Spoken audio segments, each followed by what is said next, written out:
Hello, everyone, and a warm welcome back to the podcast. Great to be back. Today, we're diving into a really fascinating topic, one that impacts how we all grow, learn, and connect. Social learning. It's everywhere. It really is.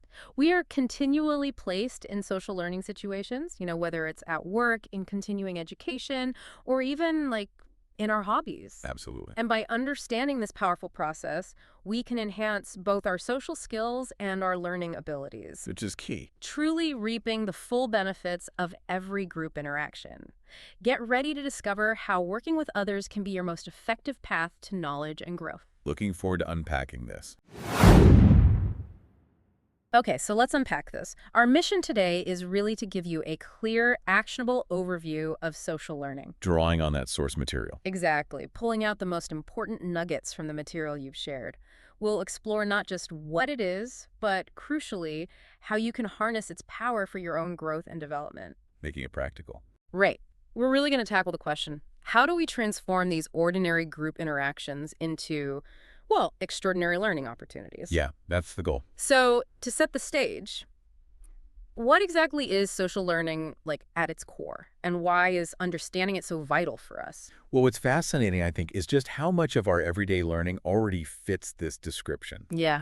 Work, hobbies. Right, you mentioned that. Social learning basically acknowledges that our most consistent and effective learning doesn't happen in a vacuum. It's social. It takes place in these dynamic social settings. Think about it. It's not just what you individually read or listen to. It's profoundly shaped by how you absorb, process, and contribute information within a group. So it's interactive. Deeply interactive. Yeah. And understanding this isn't just like academic theory. Mm. It's a direct pathway to enhancing both your social agility Okay. and your overall learning abilities. It lets you maximize every single collaborative moment. That makes so much sense. Yeah, we're constantly in these situations, often without even realizing their full potential, I guess. Exactly. So if social learning is so inherent to us, how do we make sure it's not just happening, but happening effectively? What's the first step to really supercharging this process? Okay, so for social learning to truly ignite the research, and our source material backs this up strongly, it consistently comes back to one crucial element: clear goals. Goals. Okay. Research doesn't just suggest, it consistently demonstrates that learning accelerates, dramatically when clear. Defined goals are associated with it. Right. That makes intuitive sense. But here's the deeper insight, maybe the catch. Yeah. It's not just about setting any goal. Ah. We've seen groups kind of flounder because each member had maybe a vague personal objective. Right. Everyone doing their own thing. Exactly. For social learning to genuinely take off, everyone needs to be pulling towards a visible, shared, and actionable learning outcome. Shared and actionable. Got it. Yeah. Otherwise, it's just a group of individuals sharing space, not really building collective knowledge. That's a powerful distinction, shared actionable goals, not just individual ones. Mhm. Okay. So once we've aligned on what we're trying to learn together, what's the next critical piece for making social learning truly work? I'm thinking about the way people interact, that, group dynamic.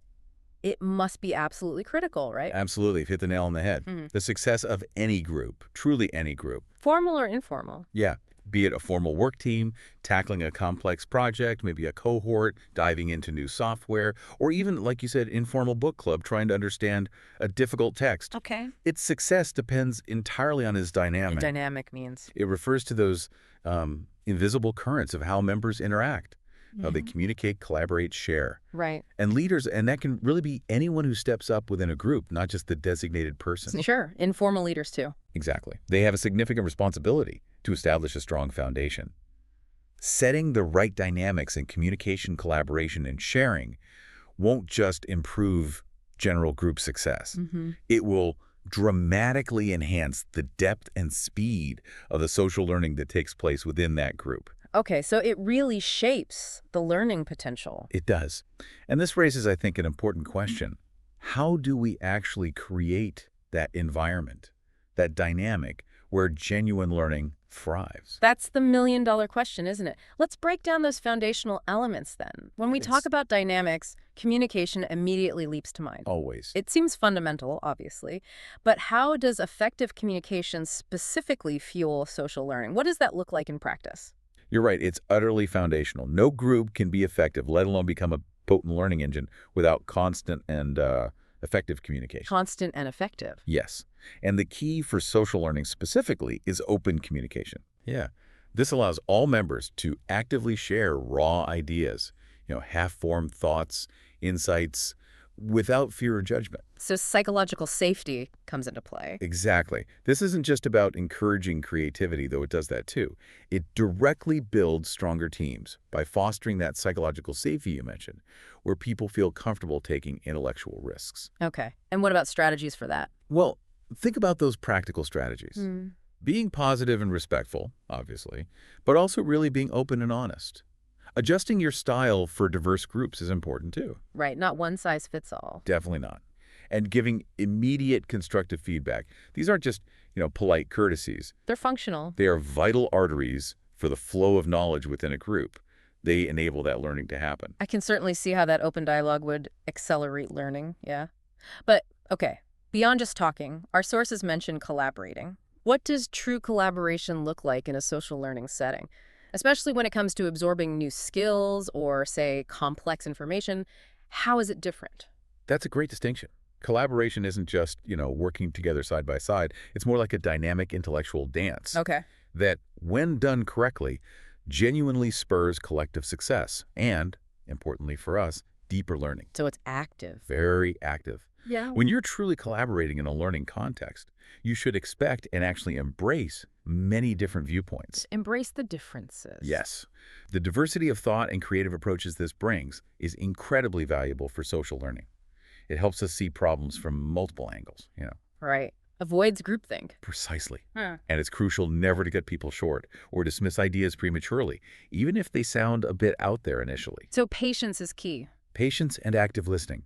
Practical collaboration for learning involves actively listening to others' ideas, really listening, asking those incisive, clarifying questions to truly understand their perspective. Not just waiting to talk. Exactly. Yeah. And perhaps most importantly, committing to the group's intellectual success rather than just promoting your personal ego or your first idea. That focus on intellectual success over ego, that's powerful.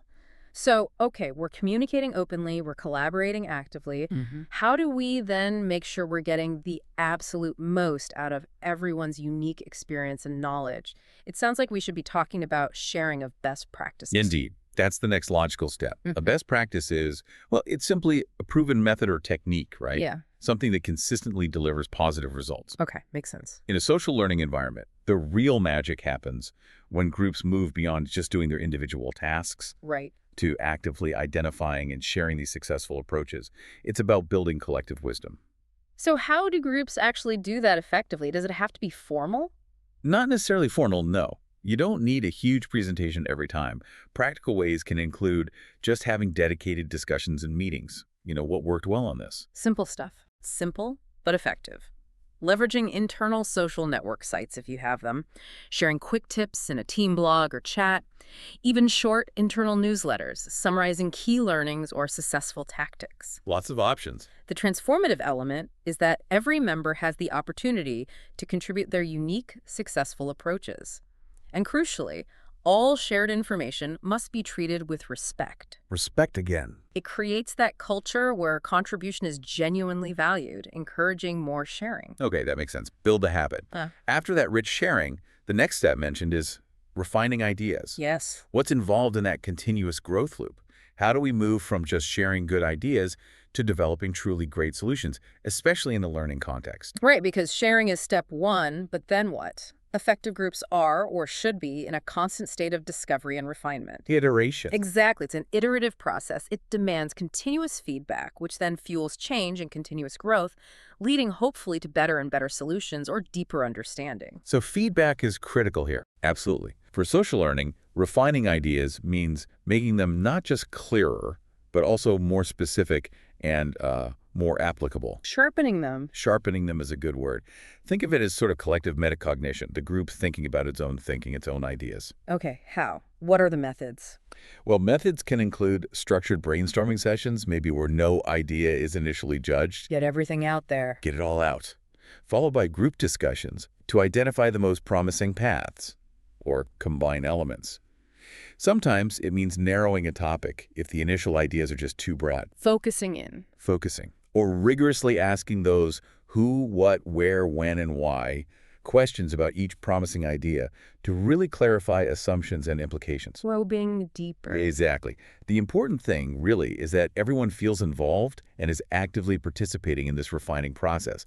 That contributes to a truly robust collective understanding. Right. If we connect this back to the bigger picture, it's about ensuring ideas don't just, exist on a whiteboard. They evolve. They truly evolve and become sharpened through that shared intellect. You touched on diversity earlier, and our source material really dives into how diversity builds knowledge. A key point. Why is having those different perspectives so incredibly powerful in a learning group, especially when we're trying to gain new insights or skills together? Creating genuinely diverse social groups isn't just like a nice to have. It's absolutely crucial. Social. Why?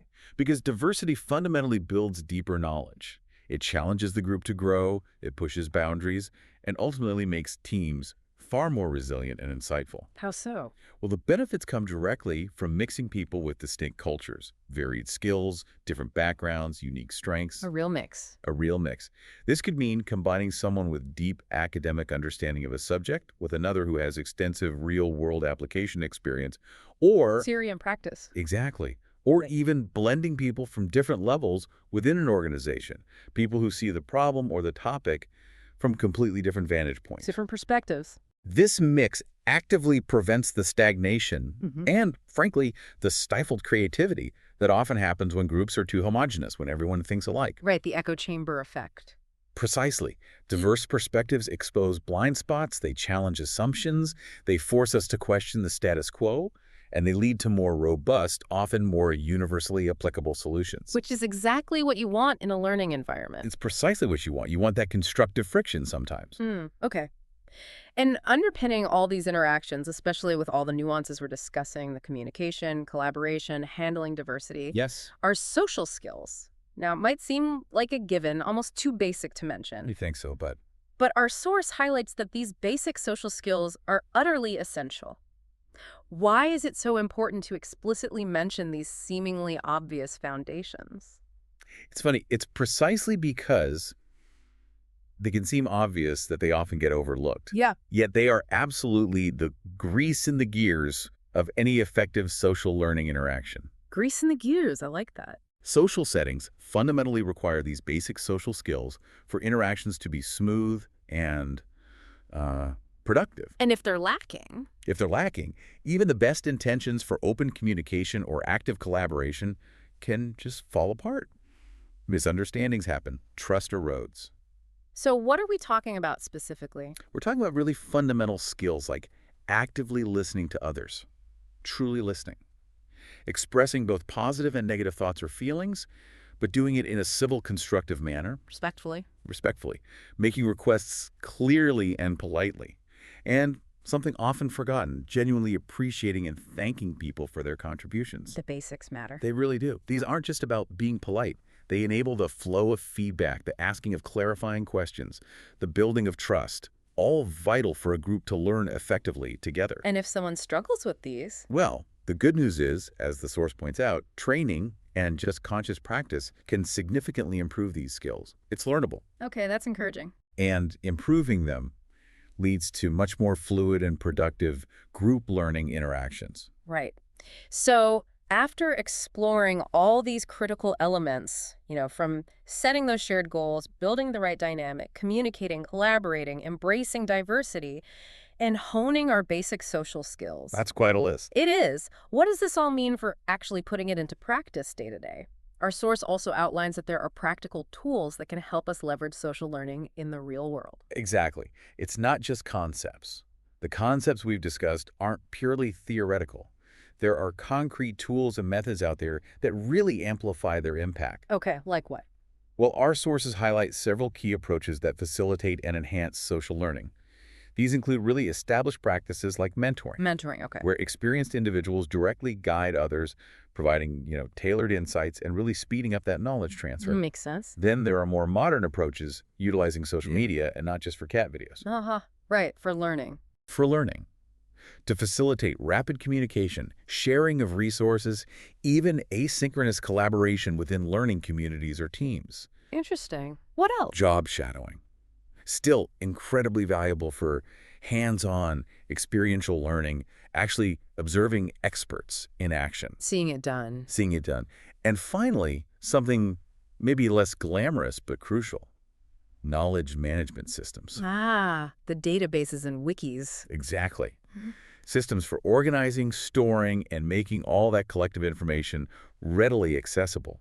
It ensures that learned insights aren't just lost when someone leaves. Right, it becomes institutional knowledge. It becomes institutional knowledge. And what's really fascinating here, I think, is how these tools, whether old or new, don't replace the human connection. They support it. They powerfully amplify it. They make learning in groups even more effective, more scalable, and more sustainable. That's a great way to think about amplifying the human connection for learning. And that, I think, brings us nicely to the close of our deep dive into social learning. It flew by. It did.